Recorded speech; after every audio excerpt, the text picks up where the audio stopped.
Hello friends, welcome to hobby recipes. எல்லாரும் எப்படி இருக்கீங்க? இன்னைக்கு நம்ம என்ன பார்க்க போறோம் அப்படின்னா சூப்பரான மட்டன் பிரியாணி தாங்க பார்க்க போறோம். ஹோட்டல் ஸ்டைல்ல மட்டன் பிரியாணி வீட்லயே எப்படி செய்யறதுன்னு நம்ம பார்க்க போறோம். வாங்க ஃப்ரெண்ட்ஸ், எப்படி செய்யறதுன்னு பார்க்கலாம். வாங்க ஃப்ரெண்ட்ஸ், மட்டன் பிரியாணி செய்யறதுக்காக என்னென்ன பொருள்லாம் தேவை அப்படிங்கறத பார்த்துடலாம். நான் இன்னைக்கு வந்து 1/2 kg மட்டன் எடுத்திருக்கேங்க. அப்புறம் 1 kg பாஸ்மதி ரைஸ் எடுத்திருக்கேன். நான் வந்து 4 பேர் தான் சாப்பிட போறோம் அப்படிங்கிறதுக்காக நான் 1/2 kg மட்டன் தாங்க எடுத்திருக்கேன். ரைஸ் கொஞ்சம் அதிகமா வேணும் அப்படிங்கிறதுக்காக 1 kg எடுத்திருக்கேன். நீங்க வந்து 1 kg ரைஸ்க்கு 1 kg மட்டன் கூட சேர்த்துக்கலாங்க. அது உங்களோட விருப்பம் தான். அதுக்கப்புறம் நான் வந்து ஒரு 1/2 kg வெங்காயத்தை வெயிட் போட்டு எடுத்து கட் பண்ணி எடுத்து வச்சிருக்கேன். அதே மாதிரி 1/2 kg தக்காளி எடுத்திருக்கேன். 1 kg மட்டன் பிரியாணிக்கு 1/2 kg வெங்காயம் 1/2 kg தக்காளி எடுத்துக்கோங்க. கரெக்டா இருக்கும் மசாலா. அதுக்கப்புறம் ஒரு அரை கட்டு புதினாவை கட் பண்ணி எடுத்து வச்சிருக்கேன். அப்புறம் கொத்தமல்லி ஒரு 1/2 கட்டு எடுத்து வச்சிருக்கேன். எண்ணெய் வச்சிருக்கேங்க. ரீஃபைண்ட் ஆயில் தான் வச்சிருக்கேன். தேவையான அளவு வச்சிருக்கேன். அதுக்கப்புறம் தனியா தூள் வச்சிருக்கேன். மிளகாய் தூள் வச்சிருக்கேன். உப்பு வச்சிருக்கேங்க. அப்புறம் இஞ்சி பூண்டு பேஸ்ட் வச்சிருக்கேன். மஞ்சள் தூள் வச்சிருக்கேன். ஒரு 5 பச்சை மிளகாய் எடுத்து வச்சிருக்கேன். அப்புறம் வந்து ஒரு 4 பட்டை, 6 லவங்கம், 6 ஏலக்காய் எடுத்து வச்சிருக்கேங்க. அப்புறம் ஒரு பவுல் ஃபுல்லா தயிர் வச்சிருக்கேன். அப்புறம் லெமன் எடுத்திருக்கேன். வாங்க ஃப்ரெண்ட்ஸ், எப்படி செய்யறதுன்னு பார்த்துடலாம். வாங்க ஃப்ரெண்ட்ஸ், செய்ய ஆரம்பிச்சிடலாம். நான் வந்து இன்னைக்கு 1 kg செய்யறதுக்காக நான் இந்த பாட் எடுத்துருக்கேங்க. இங்க பாத்துக்கோங்க. ரொம்ப பெருசாவும் எடுக்க வேண்டாம், சின்னதாவும் எடுக்க வேண்டாம். இந்த மாதிரி எடுத்துக்கோங்க. இது கரெக்டா இருக்கும். இப்போ ஆன் பண்ணிக்கலாம். ஆன் பண்ணிட்டு எண்ணெய் சேர்த்துக்கலாங்க. நம்ம எப்பவுமே பிரியாணி செய்யும்போது சொல்றதுதான், வெங்காயம் சேர்த்ததுக்கு அப்புறம் வெங்காயத்துக்கு மேல வர மாதிரி எண்ணெய் சேர்த்துக்கோங்க. இங்க பாருங்க, நான் இவ்வளோ ஸ்டாப் பண்ணி வச்சிருக்கேன். தேவைப்பட்டா திருப்பி நம்ம ஆட் பண்ணிக்கலாம். ஏன்னா சில பேர் வந்து எண்ணெய் வந்து அதிகமா இருக்கணும்னு நினைப்பாங்க. சில பேர் வந்து எண்ணெய் கொஞ்சம் லிமிட்டா இருக்கணும் அப்படின்னு நினைப்பாங்க. அதுக்கு ஏத்த மாதிரி நீங்க சேர்த்துக்கோங்க. நம்ம வந்து எப்பவுமே வந்து நம்ம பிரியாணி செய்ய ப்ராசஸ் ஆரம்பிக்கும் போதே வந்து நம்ம இந்த அரிசியை வந்து ஊற போட்டுருந்தோங்க. இங்க பாருங்க, நான் வாஷ் பண்ணிட்டு தண்ணி ஊற்றி வச்சுட்டு ஊற வச்சுட்டேன். இந்த மாதிரி ஊற வச்சுட்டா வந்து நமக்கு ரைஸ் வந்து கொஞ்சம் நல்லா லாங்கா கிடைக்கும். அதுக்காக நம்ம இந்த மாதிரி ஊற வச்சிடணும். இங்க பாருங்க ஃப்ரெண்ட்ஸ், எண்ணெய் வந்து சூடாயிடுச்சு. இப்போ நம்ம இதுல எடுத்து வச்சிருந்தோம் இல்லையா, பட்டை, லவங்கம், ஏலக்காய், அதை சேர்த்துடலாம். அதுக்கப்புறம் அது கூடவே வந்து ஆனியன் ஆட் பண்ணிடலாங்க. எடுத்து வச்சு ஆனியனை சேர்த்துடலாம். ஆனியன் வந்து இந்த மாதிரி நீட்டா கட் பண்ணிக்கோங்க. அப்போதான் வந்து பிரியாணிக்கு நல்லா இருக்குங்க.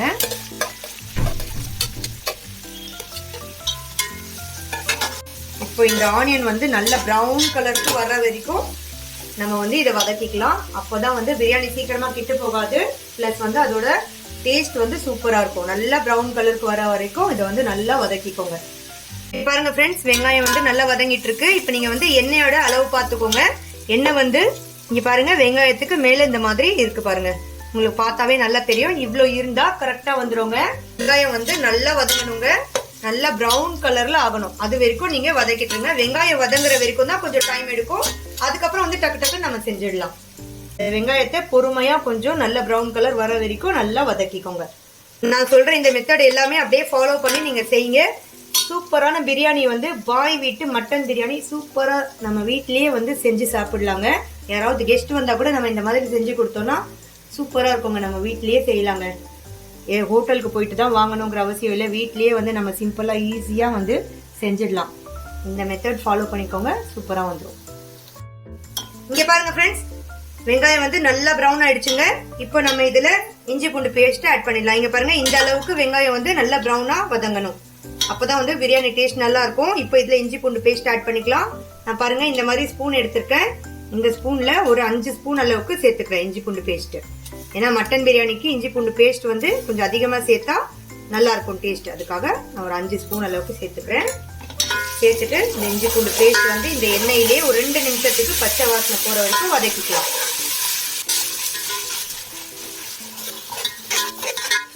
நம்ம வந்து சிக்கன் பிரியாணில ஃபர்ஸ்ட் வந்து தக்காளி மசாலாஸ் எல்லாமே ஆட் பண்ணிட்டு அதுக்கப்புறம் லாஸ்டா சிக்கன் ஆட் பண்ணுவோம். ஆனா இந்த மட்டன் பிரியாணி இதெல்லாம் செய்யும் போது வந்து நம்ம ஃபர்ஸ்ட் மட்டன் ஆட் பண்ணிக்கலாங்க. ஏன்னா வந்து இதோட இஞ்சி பூண்டு பேஸ்ட்ல வந்து மட்டன் வந்து கொஞ்ச நேரம் வந்து இதுவாகணும். அதுக்காக மட்டன் வந்து ஆட் பண்ணிக்கலாம்.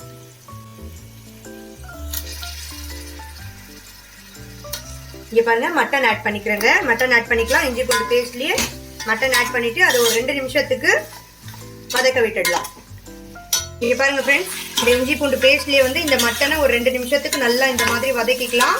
அதுக்கப்புறம் இதில் நம்ம எடுத்து வச்சிருந்தோம் இல்லையா புதினா, அதை சேர்த்துக்கலாங்க. அதுக்கப்புறம் இதை ஒரு 2 நிமிஷம் இதை வந்து வதக்கிக்கலாம். பின்னாடியே வந்து கொத்தமல்லி எடுத்து வச்சிருக்கோம்ல, அதை ஆட் பண்ணிக்கலாம். பாருங்க ஃப்ரெண்ட்ஸ், நம்ம எடுத்து வச்சிருந்தா கொத்தமல்லியை ஆட் பண்ணிக்கலாம்.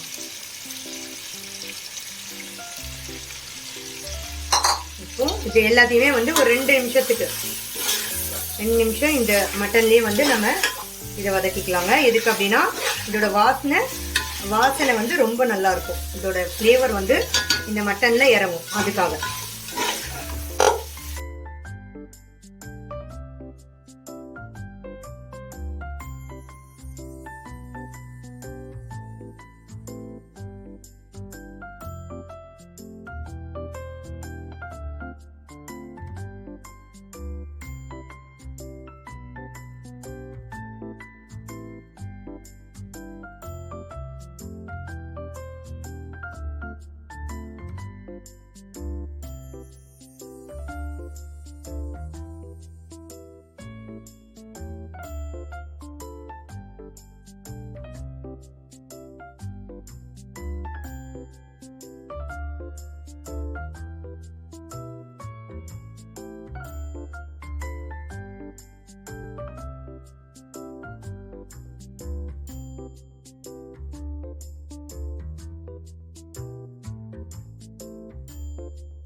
இங்க பாருங்க ஃப்ரெண்ட்ஸ், இந்த மட்டன் தக்காளி எல்லாமே சேர்ந்து நல்லா வதங்கிட்டு இருக்கு. மட்டன் வந்து வெந்துட்டு இருக்கு. இங்க பாருங்க. இப்போ இந்த மாதிரி இதை அப்படியே க்ளோஸ் பண்ணி தனியாக எடுத்து வச்சுட்டு இது அப்படியே இருக்கட்டும். கொஞ்சம் மீடியம் ஃப்ளேமில் இருக்கட்டும். இது நல்லா வேகட்டும். அது வரைக்கும் வந்து நம்ம ரைஸை வடிச்சிடலாங்க. அதுக்கு நான் ஒரு பாட்டில் வந்து தனியாக இன்னொரு ஸ்டவ்வில் தண்ணி எடுத்து வச்சுருக்கேன். சாதம் வடிக்கிற தண்ணி எடுத்து வச்சுருக்கேங்க.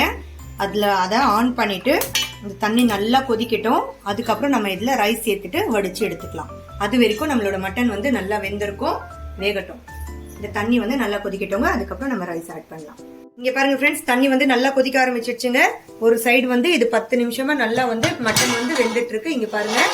இப்போ இது அப்படியே இருக்கட்டும். நம்ம வந்து இதுல வந்து முதல்ல ரைஸ் சேர்த்து வடிச்சிடலாங்க. இந்த ரைஸ் சேர்க்கறதுக்கு முன்னாடி நான் இதுல வந்து உப்பு சேர்த்துக்கிறேன். ஒரு டேபிள் ஸ்பூன் ஃபுல்லா உப்பு சேர்த்துக்கிறேங்க. ரைஸ்க்கு நம்ம எத்தனை அளவுக்கு ரைஸ் எடுக்கிறோமோ அதுக்கேற்ற மாதிரி நம்ம உப்பு சேர்த்துக்கலாம்.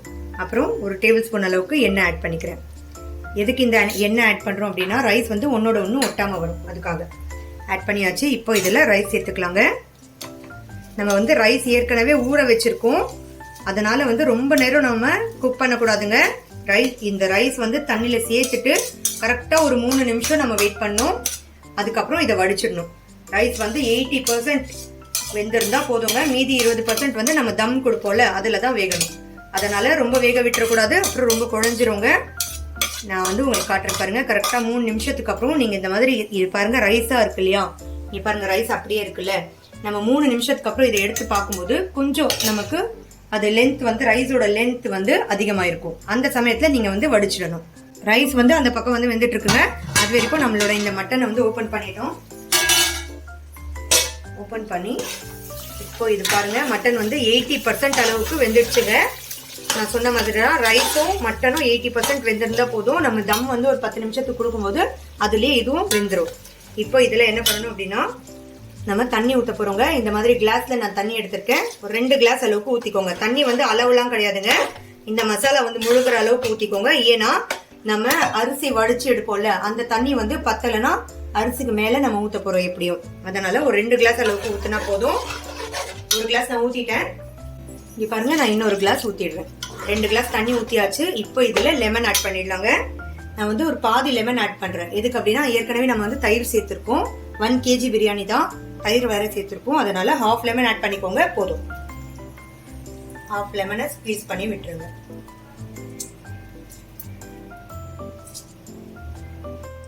½ லெமனை ஸ்க்வீஸ் பண்ணிட்டு இப்போ இதை நல்லா கலந்து விட்டுட்டு, நம்ம மீடியம் ஃப்ளேம்ல வச்சிருந்தோம் இல்லையா ஃப்ளேமை, இப்போ இதை ஹை பண்ணிடலாம். ஹை பண்ணிட்டு இதை க்ளோஸ் பண்ணிட்டு அப்படியே விட்டுடலாம். நம்ம அந்த ரைஸை வடிச்சு கொண்டு வந்து இதில் சேர்க்கிற வரைக்கும் இது ஹை ஃப்ளேம்லயே இருக்கட்டும். இங்க பாருங்க ஃப்ரெண்ட்ஸ், ரைஸ் வந்து நம்ம சேர்த்துட்டு 3 நிமிஷம் ஆயிடுச்சு. இங்க பாருங்க, நம்ம சேர்க்கும் போது அது எப்படி இருந்துச்சு, இப்போ இந்த ரைஸ் எப்படி இருக்குன்னு பாருங்க. பாருங்க ஃப்ரெண்ட்ஸ், ரைஸ் வந்து இங்க பாருங்க நீட்டமாயிடுச்சு. இது இப்போ இப்படி நம்ம இப்படி பண்ணா உடையுது பாருங்க. 80% வெந்துடுச்சு. இது வந்து கொதிக்கணுங்கிற அவசியம் கிடையாதுங்க. நம்ம ஏற்கனவே வந்து ஹாட் வாட்டர்ல தான் இது சேர்க்கிறோம். நல்லா கொதிக்கிற தண்ணியில தான் சேர்க்கணும். தண்ணி நல்லா கொதிச்சுட்டு இருக்கும்போது சேர்க்கணும். சும்மா நான் தண்ணி வந்து கொஞ்சம் இதுவாயிடுச்சு, சூடாயிடுச்சு அப்படின்னு சேர்த்துடக்கூடாதுங்க. தண்ணி நல்லா கொதிக்கும் போது சேர்க்கணும். இங்க பாருங்க 3 மினிட்ஸ் ஆயிடுச்சு. ரைஸும் இந்த மாதிரி ஆயிடுச்சு. இப்போ வடிச்சிடலாம். நம்ம ரைஸை வடிக்க போறோங்க. ரைஸ் வடிக்கிற தண்ணியை வந்து நம்ம கீழே கொட்டக்கூடாதுங்க. இந்த மாதிரி ஒரு பாத்திரம் வச்சுக்கோங்க. அது மேல வந்து நம்ம ஜல்லடை மாதிரி ஏதாவது வச்சுட்டு அதெல்லாம் வடிச்சுக்கோங்க. பாருங்க ஃப்ரெண்ட்ஸ், தண்ணியை வேஸ்ட் பண்ணாம நீங்க இந்த மாதிரி வடிச்சுக்கோங்க. வடிச்சு இந்த ரைஸை மட்டும் மேல அப்படியே வச்சுக்கோங்க. இங்க பாருங்க ஃப்ரெண்ட்ஸ், நம்ம வந்து ரைஸை வடிச்சிட்டோம். இந்த பக்கம் இந்த மட்டன் வந்து நல்லா இங்க பாருங்க ஹை ஃப்ளேம்ல நல்லா இதுவாயிட்டு இருக்கு. இப்போ வந்து இந்த ஃப்ளேம் வந்து கொஞ்சம் கம்மி பண்ணிட்டு ரைஸ் இதுல சேர்த்துடலாங்க. வடிச்சு வச்சிருந்த ரைஸ் இங்க பாருங்க, வடிச்சு வச்சிருக்க ரைஸை இதுல சேர்த்துடலாம். இங்க பாருங்க ஃப்ரெண்ட்ஸ், நம்ம வந்து ரைஸை வந்து ஆட் பண்ணிட்டோம். இங்க பாருங்க தண்ணி இல்ல, சுத்தமா தண்ணி மேல இல்ல பாருங்க. இப்போ நம்ம என்ன பண்ணணும்னா, நம்ம ரைஸை வடிச்சு எடுத்து வச்சிருந்த தண்ணி இருக்கு இல்லையா, அதை இது மேல இந்த மாதிரி ஊத்திக்கணும். தண்ணி எவ்வளவு இருக்கணும் அப்படின்னா, ரைஸ்க்கு 1 இன்ச்சு மேல தண்ணி இருக்கணும். இங்க பாருங்க ஃப்ரெண்ட்ஸ், தண்ணி வந்து இங்க பாருங்க இப்படி இருக்கா, இவ்வளவுதாங்க, இவ்வளவுதான் இருக்கணும் தண்ணி. இப்போ வந்து நம்ம இதை அப்படியே க்ளோஸ் பண்ணிடலாம். க்ளோஸ் பண்ணிட்டு 10 மினிட்ஸ்க்கு அப்படியே தம்முக்கு விட்டுடணும். எதுவுமே இதை வந்து அசைக்க கூடாதுங்க. ரைஸ் எதுவுமே அசைக்க கூடாது, ஏன்னா நம்ம கலந்து விட்டுறக்கூடாது. இது எல்லாத்தையுமே ஒரு லெவல்ல பண்ணிட்டு பாருங்க தண்ணி எவ்வளவு இருக்குன்னு நீங்க பாத்துக்கோங்க. ரைஸ்க்கு மேல தண்ணி இருக்கு, லைட்டா தான் இருக்கணுங்க, ரொம்ப அதிகமா தண்ணி ஊத்திடக்கூடாது. இங்க பாருங்க, இப்போ இதை அப்படியே க்ளோஸ் பண்ணிட்டு 10 மினிட்ஸ் அப்படியே தம்முக்கு விட்டுடலாம். இங்க பாருங்க ஃப்ரெண்ட்ஸ், இதை க்ளோஸ் பண்ணியாச்சு. இப்போ நம்ம வடிச்சோம் இல்லையா, அந்த தண்ணி சூடா இருக்குல்ல, அந்த தண்ணி எடுத்து இந்த மாதிரி மேல வச்சிடலாம். இந்த சூடான தண்ணியை இதுக்கு மேல வச்சுட்டு தம் கொடுத்துடலாங்க. இங்க பாருங்க ஃப்ரெண்ட்ஸ், நம்மளோட பிரியாணி வந்து சூப்பரா ரெடி ஆயிட்டு இருக்குங்க. இங்க பாருங்க, நம்ம இந்த மாதிரி எடுத்து பார்க்கணும் தண்ணி இருக்கா அப்படின்னு. தண்ணி பாருங்க சுத்தமா இல்ல. சாப்பாடு வந்து வெந்துடுச்சான்னு பார்த்துடலாம். பாருங்க ஃப்ரெண்ட்ஸ், பாருங்க சாப்பாடு வந்து நல்லா வெந்துடுச்சுங்க. பாருங்க சாப்பாடு நல்லா வெந்துடுச்சு. இப்போ நம்ம இதை வந்து ஆஃப் பண்ணிடலாம். ஆஃப் பண்ணிட்டு இதை அப்படியே வந்து க்ளோஸ் பண்ணி ஒரு 5 நிமிஷம் அப்படியே விட்டுடணும். அப்பதான் வந்து இந்த ரைஸ் வந்து சாஃப்ட் ஆகும். சாஃப்ட் ஆனதுக்கு அப்புறம் நம்ம ரைஸை வந்து திருப்பி போட்டுட்டு சர்வ் பண்ணிடலாம். நம்ம ரைஸை வந்து இறக்கி வச்சு ஒரு 5 நிமிஷத்துக்கு மேல ஆயிடுச்சுங்க. இப்போ நம்ம இதை ஓபன் பண்ணிட்டு ரைஸை திருப்பி விட்டுடலாம். பாருங்க ஃப்ரெண்ட்ஸ், இப்போ ரைஸை வந்து மசாலா வந்து கீழே இருக்கும், அதனால ரைஸை வந்து இந்த மாதிரி சைட்ல இருந்து இப்படி திருப்பி விடுங்க. சைட்ல இருந்து திருப்பணுங்க, நடுவுல நீங்க போட்டு இது பண்ணக்கூடாது. அப்புறம் வந்து ரைஸ் வந்து உடஞ்சிரும். அதுக்காக சைட்ல இருந்து இப்படி திருப்பி விடணும். மசாலாஸை மேல சேர்க்கணும். இங்க பாருங்க ஃப்ரெண்ட்ஸ், ரைஸ் வந்து எவ்வளவு நீட்டா வந்திருக்குன்னு பாருங்க. நீட்டா இருக்கு பாருங்க. லென்த்தியான ரைஸ் கிடைச்சிருக்கு நமக்கு. மசாலாஸ் வந்து இதோட நல்லா இந்த மாதிரி ஆட் பண்ணிடணும். சூப்பரான பிரியாணி ரெடி ஆயிடுச்சுங்க. வாங்க ஃப்ரெண்ட்ஸ் சர்வ் பண்ணிடலாம். ஃப்ரெண்ட்ஸ், சூப்பரான மட்டன் பிரியாணி பாருங்க. சூப்பரா நம்ம வீட்லயே ரெடி பண்ணிட்டோம். சூப்பரான டேஸ்டியான மட்டன் பிரியாணி ரெடிங்க. இந்த வீடியோ உங்களுக்கு பிடிச்சிருந்துச்சுன்னா லைக் பண்ணுங்க, ஷேர் பண்ணுங்க, கமெண்ட் பண்ணுங்க. மறக்காம என்னோட சேனலுக்கு சப்ஸ்கிரைப் பண்ணுங்க ஃப்ரெண்ட்ஸ். தேங்க்யூ.